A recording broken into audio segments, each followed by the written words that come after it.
ابو العالیہ رفیع نے ابن عباس رضی اللہ تعالیٰ عنہ سے فرمایا کہ میرے سامنے چند معتبر حضرات نے گواہی دی، جن میں سب سے زیادہ معتبر میرے نزدیک حضرت عمر رضی اللہ تعالیٰ عنہ تھے کہ نبی صلی اللہ علیہ وسلم نے فجر کی نماز کے بعد سورج بلند ہونے تک اور عصر کی نماز کے بعد سورج ڈوبنے تک نماز پڑھنے سے منع فرمایا۔ صحیح بخاری حدیث نمبر 581۔ ہشام بن عروہ نے کہا مجھے میرے والد عروہ نے خبر دی، انہوں نے کہا مجھے عبداللہ بن عمر رضی اللہ تعالیٰ عنہ نے خبر دی کہ رسول اللہ صلی اللہ علیہ وسلم نے فرمایا کہ نماز پڑھنے کے لیے سورج کے طلوع اور غروب ہونے کے انتظار میں نہ بیٹھے رہو۔ صحیح بخاری حدیث نمبر 582۔ حضرت عروہ نے کہا مجھ سے عبداللہ بن عمر رضی اللہ تعالیٰ عنہ نے بیان کیا کہ رسول اللہ صلی اللہ علیہ وسلم نے فرمایا کہ جب سورج کا اوپر کا کنارہ طلوع ہونے لگے تو نماز نہ پڑھو یہاں تک کہ وہ بلند ہو جائے، اور جب سورج ڈوبنے لگے اس وقت بھی نماز نہ پڑھو یہاں تک کہ غروب ہو جائے۔ اس حدیث کو یحییٰ بن سعید قطان کے ساتھ عبدہ بن سلیمان نے بھی روایت کیا ہے۔ صحیح بخاری حدیث نمبر 583۔ حضرت ابو ہریرہ رضی اللہ تعالیٰ عنہ سے روایت ہے کہ نبی کریم صلی اللہ علیہ وسلم نے 2 طرح کی خرید و فروخت اور 2 طرح کے لباس اور 2 وقتوں کی نماز سے منع فرمایا۔ آپ نے نماز فجر کے بعد سورج نکلنے تک اور نماز عصر کے بعد غروب ہونے تک نماز پڑھنے سے منع فرمایا، اور کپڑوں میں اشتمال سما یعنی ایک کپڑا اپنے اوپر اس طرح لپیٹ لینا کہ شرمگاہ کھل جائے، اور احتبا یعنی ایک کپڑے میں گوٹ مار کر بیٹھنے سے منع فرمایا، اور خرید و فروخت میں آپ نے منابضہ اور ملامسہ سے منع فرمایا۔ صحیح بخاری حدیث نمبر 584۔ عبداللہ بن یوسف تنیسی نے بیان کیا کہ کہا ہمیں امام مالک نے نافع سے خبر دی، انہوں نے ابن عمر رضی اللہ تعالیٰ عنہ سے کہ رسول اللہ صلی اللہ علیہ وسلم نے فرمایا کوئی تم میں سے انتظار میں نہ بیٹھا رہے کہ سورج طلوع ہوتے ہی نماز کے لیے کھڑا ہو جائے، اسی طرح سورج کے ڈوبنے کے انتظار میں بھی نہ رہنا چاہیے۔ صحیح بخاری حدیث نمبر 585۔ حضرت ابو سعید خدری رضی اللہ تعالیٰ عنہ نے فرمایا کہ میں نے نبی کریم صلی اللہ علیہ وسلم سے سنا، آپ فرما رہے تھے کہ فجر کی نماز کے بعد کوئی نماز سورج کے بلند ہونے تک نہ پڑھی جائے، اسی طرح عصر کی نماز کے بعد سورج ڈوبنے تک کوئی نماز نہ پڑھی جائے۔ صحیح بخاری حدیث نمبر 586۔ حمران بن عبان معاویہ بن ابی سفیان رضی اللہ تعالیٰ عنہ سے یہ حدیث بیان کرتے تھے کہ انہوں نے فرمایا کہ تم لوگ تو ایک ایسی نماز پڑھتے ہو کہ ہم رسول اللہ صلی اللہ علیہ وسلم کی صحبت میں رہے، لیکن ہم نے کبھی آپ کو وہ نماز پڑھتے نہیں دیکھا، بلکہ آپ نے تو اس سے منع فرمایا تھا۔ حضرت معاویہ کی مراد عصر کے بعد 2 رکعتوں سے تھی، جسے آپ کے زمانے میں بعض لوگ پڑھتے تھے۔ صحیح بخاری حدیث نمبر 587۔ حفص بن عاصم نے حضرت ابو ہریرہ رضی اللہ تعالیٰ عنہ سے روایت کیا ہے کہ نبی کریم صلی اللہ علیہ وسلم نے 2 وقت نماز پڑھنے سے منع فرمایا، نماز فجر کے بعد سورج نکلنے تک اور نماز عصر کے بعد سورج غروب ہونے تک۔ صحیح بخاری حدیث نمبر 588۔ نافع نے ابن عمر رضی اللہ تعالیٰ عنہ سے روایت کیا ہے، آپ نے فرمایا کہ جس طرح میں نے اپنے ساتھیوں کو نماز پڑھتے دیکھا میں بھی اسی طرح نماز پڑھتا ہوں، کسی کو روکتا نہیں، دن اور رات کے جس حصے میں جی چاہے نماز پڑھ سکتا ہے، البتہ سورج کے طلوع اور غروب کے وقت نماز نہ پڑھا کرو۔ صحیح بخاری حدیث نمبر 589۔ عبد الواحد بن ایمن نے بیان کیا، کہا کہ مجھ سے میرے باپ ایمن نے حدیث بیان کی کہ انہوں نے عائشہ رضی اللہ تعالی عنہا سے سنا، آپ نے فرمایا کہ خدا کی قسم جس نے رسول اللہ صلی اللہ علیہ وسلم کو اپنے یہاں بلا لیا، آپ نے عصر کے بعد کی 2 رکعات کو کبھی ترک نہیں فرمایا، یہاں تک کہ آپ اللہ پاک سے جا ملے اور آپ کو وفات سے پہلے نماز پڑھنے میں بڑی دشواری پیش آتی تھی، پھر اکثر آپ بیٹھ کر نماز ادا فرمایا کرتے تھے۔ اگرچہ نبی کریم صلی اللہ علیہ وسلم انہیں پوری پابندی کے ساتھ پڑھتے تھے، لیکن اس خوف سے کہ کہیں صحابہ بھی پڑھنے لگیں اور اس طرح امت کو گراں باری ہو، انہیں آپ مسجد میں نہیں پڑھتے تھے۔ آپ کو اپنی امت کا ہلکا رکھنا پسند تھا۔ صحیح بخاری حدیث نمبر 590۔ ہشام بن عروہ نے بیان کیا، کہا کہ مجھے میرے باپ عروہ نے خبر دی، کہا کہ عائشہ رضی اللہ تعالی عنہا نے فرمایا، میرے بھانجے نبی کریم صلی اللہ علیہ وسلم نے عصر کے بعد کی 2 رکعات میرے یہاں کبھی ترک نہیں کیں۔ صحیح بخاری حدیث نمبر 591۔ عبد الرحمن بن اسود نے بیان کیا، انہوں نے اپنے باپ سے، انہوں نے حضرت عائشہ رضی اللہ تعالی عنہا سے کہ آپ نے فرمایا کہ 2 رکعتوں کو رسول اللہ صلی اللہ علیہ وسلم نے کبھی ترک نہیں فرمایا، پوشیدہ ہو یا عام لوگوں کے سامنے، صبح کی نماز سے پہلے 2 رکعات اور عصر کی نماز کے بعد 2 رکعات۔ صحیح بخاری حدیث نمبر 592۔ مسروق بن اجدہ نے حضرت عائشہ رضی اللہ تعالی عنہا کے اس کہنے پر گواہی دی کہ نبی کریم صلی اللہ علیہ وسلم جب بھی میرے گھر میں عصر کے بعد تشریف لاتے تو 2 رکعت ضرور پڑھتے۔ صحیح بخاری حدیث نمبر 593۔ ابو الملیح عامر بن اسامہ حضلی نے بیان کیا کہ ہم ابر کے دن ایک مرتبہ بریدہ بن حصیب رضی اللہ تعالی عنہ صحابی کے ساتھ تھے۔ انہوں نے فرمایا کہ نماز سویرے پڑھا کرو، کیونکہ نبی کریم صلی اللہ علیہ وسلم نے فرمایا ہے کہ جس نے عصر کی نماز چھوڑی اس کا عمل اکارت ہو گیا۔ صحیح بخاری حدیث نمبر 594۔ حسین بن عبد الرحمن نے عبداللہ بن ابی قتادہ سے، انہوں نے اپنے باپ سے کہا، ہم خیبر سے لوٹ کر نبی کریم صلی اللہ علیہ وسلم کے ساتھ رات میں سفر کر رہے تھے۔ کسی نے کہا کہ حضور صلی اللہ علیہ وسلم آپ اب پڑاؤ ڈال دیتے تو بہتر ہوتا۔ آپ نے فرمایا کہ مجھے ڈر ہے کہیں نماز کے وقت بھی سوتے نہ رہ جاؤ۔ اس پر حضرت بلال بولے کہ میں آپ سب لوگوں کو جگا دوں گا۔ چنانچہ سب لوگ لیٹ گئے اور حضرت بلال نے بھی اپنی پیٹھ کجاوہ سے لگا لی اور ان کی بھی آنکھ لگ گئی، اور جب نبی کریم بیدار ہوئے تو سورج کے اوپر کا حصہ نکل چکا تھا۔ آپ نے فرمایا، بلال تو نے کیا کہا تھا؟ وہ بولے، آج جیسی نیند مجھے کبھی نہیں آئی۔ پھر رسول کریم صلی اللہ علیہ وسلم نے فرمایا کہ اللہ تعالیٰ تمہاری ارواح کو جب چاہتا ہے قبض کر لیتا ہے اور جس وقت چاہتا ہے واپس کر دیتا ہے۔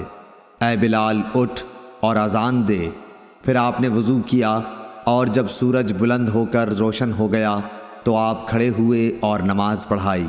صحیح بخاری حدیث نمبر 595۔ جابر بن عبداللہ رضی اللہ تعالی عنہ سے روایت ہے کہ حضرت عمر بن خطاب رضی اللہ تعالی عنہ غزوہ خندق کے موقع پر ایک مرتبہ سورج غروب ہونے کے بعد آئے اور وہ کفار قریش کو برا بھلا کہہ رہے تھے، اور آپ نے کہا کہ اے اللہ کے رسول صلی اللہ علیہ وسلم، سورج غروب ہو گیا اور نماز عصر پڑھنا میرے لیے ممکن نہ ہو سکا۔ اس پر رسول کریم صلی اللہ علیہ وسلم نے فرمایا کہ نماز میں نے بھی نہیں پڑھی۔ پھر ہم وادی بطحان میں گئے اور آپ نے وہاں نماز کے لیے وضو کیا۔ ہم نے بھی وضو بنایا۔ اس وقت سورج ڈوب چکا تھا۔ پہلے آپ نے عصر پڑھائی، اس کے بعد مغرب کی نماز پڑھی۔ صحیح بخاری حدیث نمبر 596۔ انس بن مالک رضی اللہ تعالی عنہ سے روایت ہے، نبی کریم صلی اللہ علیہ وسلم نے فرمایا، اگر کوئی نماز پڑھنا بھول جائے تو جب بھی یاد آ جائے اس کو پڑھ لے، اس قضا کے سوا اور کوئی کفارہ اس کی وجہ سے نہیں ہوتا۔ اور اللہ تعالیٰ نے فرمایا کہ نماز میرے یاد آنے پر قائم کر۔ موسیٰ نے کہا کہ ہم سے حمام نے حدیث بیان کی کہ میں نے قتادہ سے سنا، وہ یوں پڑھتے تھے، نماز پڑھ میری یاد کے لیے۔ حبان بن بلال نے کہا ہم سے حمام نے بیان کیا، کہا ہم سے انس نے، انہوں نے حضرت صلی اللہ علیہ وسلم سے پھر ایسی ہی حدیث بیان کی۔ صحیح بخاری حدیث نمبر 597۔ مسدد نے بیان کیا، کہا کہ ہم سے یحییٰ بن سعید قطان نے کہا کہ ہم سے حشام دستوائی نے حدیث بیان کی، کہا کہ ہم سے یحییٰ نے جو ابی کثیر کے بیٹے ہیں حدیث بیان کی ابو سلمہ سے، انہوں نے جابر سے، انہوں نے فرمایا کہ عمر رضی اللہ تعالیٰ عنہ غزوہ خندق کے موقع پر ایک دن کفار کو برا بھلا کہنے لگے۔ فرمایا کہ سورج غروب ہو گیا لیکن میں لڑائی کی وجہ سے نماز عصر نہ پڑھ سکا۔ جابر رضی اللہ تعالیٰ عنہ نے بیان کیا کہ پھر ہم وادی بطحان کی طرف گئے اور آپ نے عصر کی نماز غروب شمس کے بعد پڑھی، اس کے بعد مغرب پڑھی۔ صحیح بخاری حدیث نمبر 598۔ ابو المنہال سیار بن سلامہ نے کہا کہ میں اپنے باپ سلامہ کے ساتھ ابو برزہ اسلمی رضی اللہ تعالیٰ عنہ کی خدمت میں حاضر ہوا۔ ان سے میرے والد صاحب نے پوچھا کہ رسول اللہ صلی اللہ علیہ وسلم فرض نمازیں کس طرح یعنی کن کن اوقات میں پڑھتے تھے، ہم سے اس کے بارے میں بیان فرمائیے۔ انہوں نے فرمایا کہ آپ ہجویر ظہر، جسے تم صلاۃ اولیٰ کہتے ہو، سورج ڈھلتے ہی پڑھتے تھے، اور آپ کے عصر پڑھنے کے بعد کوئی بھی شخص اپنے گھر واپس ہوتا اور وہ بھی مدینے کے سب سے آخری کنارے پر تو سورج ابھی صاف اور روشن ہوتا۔ مغرب کے بارے میں آپ نے جو کچھ بتایا مجھے یاد نہیں رہا، اور فرمایا کہ عشاء میں آپ تاخیر پسند فرماتے تھے، اس سے پہلے سونے کو اور اس کے بعد بات چیت کرنے کو پسند نہیں کرتے تھے۔ صبح کی نماز سے جب آپ فارغ ہوتے تو ہم اپنے قریب بیٹھے ہوئے دوسرے شخص کو پہچان لیتے۔ آپ صلی اللہ علیہ وسلم فجر میں 60 سے 100 تک آیتیں پڑھتے تھے۔ صحیح بخاری حدیث نمبر 599۔ عبداللہ بن صباح نے بیان کیا، کہا ہم سے ابو علی عبید اللہ حنفی نے، کہا ہم سے قراہ بن خالد سدوسی نے، انہوں نے کہا کہ ایک دن حضرت حسن بصری رضی اللہ تعالیٰ عنہ نے بڑی دیر کی اور ہم آپ کا انتظار کرتے رہے۔ جب ان کے اٹھنے کا وقت قریب ہو گیا تو آپ آئے اور بطور معذرت فرمایا کہ میرے ان پڑوسیوں نے مجھے بلا لیا تھا اس لیے دیر ہو گئی۔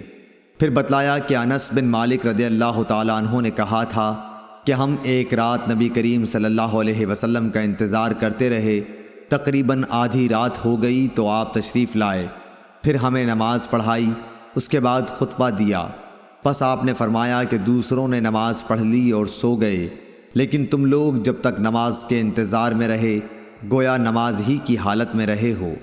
امام حسن بصری رحمۃ اللہ علیہ نے فرمایا کہ اگر لوگ کسی خیر کے انتظار میں بیٹھے رہیں تو وہ بھی خیر کی حالت ہی میں ہیں۔ قراہ بن خالد نے کہا کہ حسن کا یہ قول بھی حضرت انس رضی اللہ تعالیٰ عنہ کی حدیث کا ہے جو انہوں نے نبی کریم صلی اللہ علیہ وسلم سے روایت کی ہے۔ صحیح بخاری حدیث نمبر 600۔ سالم بن عبداللہ بن عمر رضی اللہ تعالیٰ عنہ اور ابو بکر بن ابی حتمہ نے حدیث بیان کی کہ عبداللہ بن عمر رضی اللہ تعالیٰ عنہ نے فرمایا کہ نبی کریم صلی اللہ علیہ وسلم نے عشاء کی نماز پڑھی اپنی زندگی کے آخری زمانے میں۔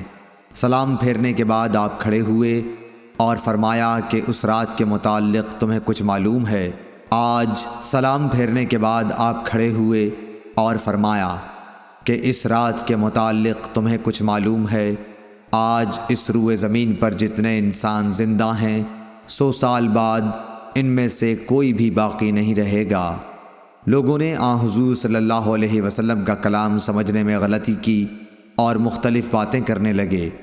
ابو مسعود رضی اللہ تعالیٰ عنہ نے یہ سمجھا کہ 100 برس بعد قیامت آئے گی، حالانکہ آپ کا مقصد صرف یہ تھا کہ جو لوگ آج اس گفتگو کے وقت زمین پر بستے ہیں ان میں سے کوئی بھی آج سے 1 صدی بعد باقی نہیں رہے گا۔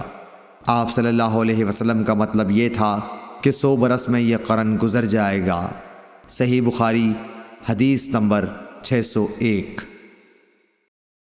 ابو عثمان نہدی نے عبد الرحمن بن ابی بکر رضی اللہ تعالیٰ عنہ سے یہ حدیث بیان کی کہ اصحاب صفہ نادار مسکین لوگ تھے، اور نبی کریم صلی اللہ علیہ وسلم نے فرمایا کہ جس کے گھر میں 2 آدمیوں کا کھانا ہو تو وہ تیسرے اصحاب صفہ میں سے کسی کو اپنے ساتھ لیتا جائے، اور جس کے ہاں 4 آدمیوں کا کھانا ہے تو وہ 5ویں یا 6 آدمی کو سائبان والوں میں سے اپنے ساتھ لے جائے۔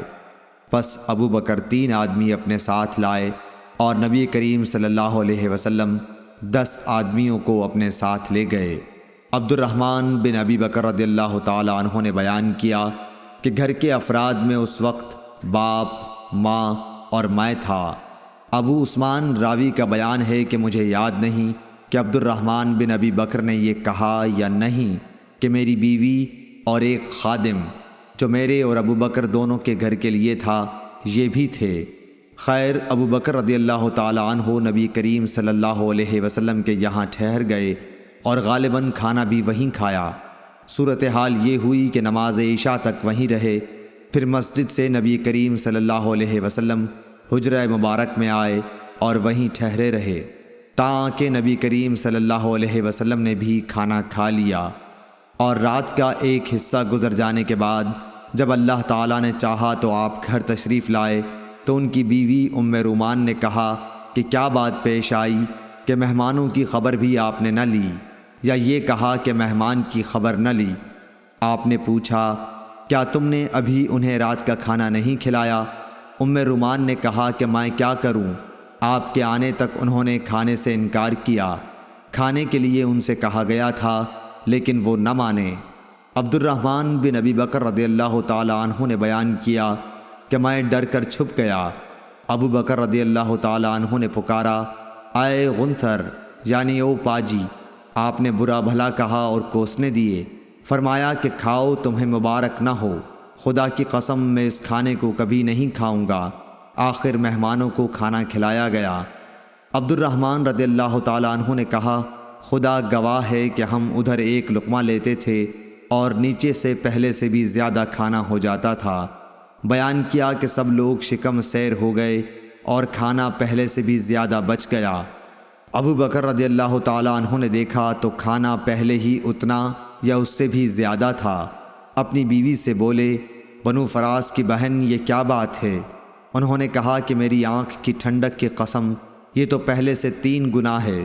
پھر ابو بکر نے بھی وہ کھانا کھایا اور کہا کہ میرا قسم کھانا ایک شیطانی وسوسہ تھا۔ پھر ایک لقمہ اس میں سے کھایا اور نبی کریم صلی اللہ علیہ وسلم کی خدمت میں بقیہ کھانا لے گئے اور آپ کی خدمت میں حاضر ہوئے۔